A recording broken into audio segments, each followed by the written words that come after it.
El projecte socioeducatiu Repensem amb Trens Alimenta al Baix Llobregat proposa una intervenció educativa a través de l'aprenentatge servei a un centre educatiu d'ESO de la comarca del Baix Llobregat.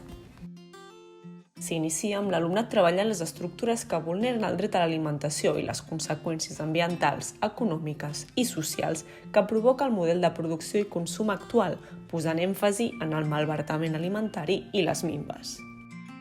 L'aprenentatge combina les sessions a l'aula amb sessions vivencials. Es realitzen visites a camp i a l'entorn proper al centre educatiu, visitant agents que promouen una alimentació sostenible, responsable i de qualitat.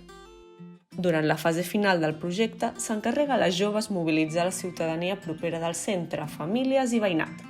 Per dur a terme aquesta tasca, s'elaboren eines de sensibilització adaptades a cada gent per a contribuir a la necessitat d'introduir les minves del camp a la via comercial.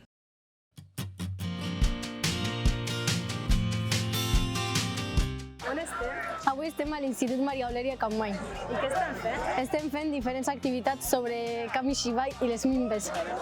Estem acabant el projecte d'ESOs de socials i per acabar-ho estem fent els Kamishibais, que són una mena d'històries explicant el que hem aprengut.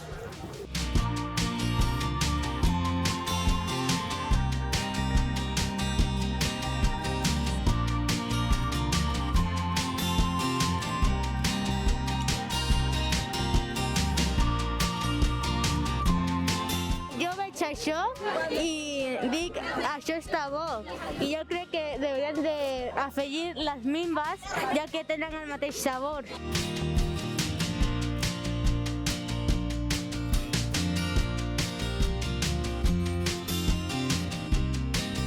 ¿Cómo relacionas este juego que acabas de jugar con el proyecto que estamos haciendo? Posiblemente puede ser por todas las diferentes opciones que nos pueden llegar a dar, como son las minvas, el feminismo y entre otras cosas.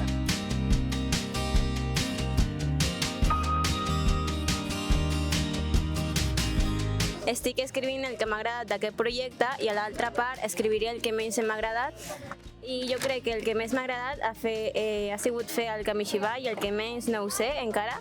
Ho estaré pensant perquè crec que m'ha agradat tot.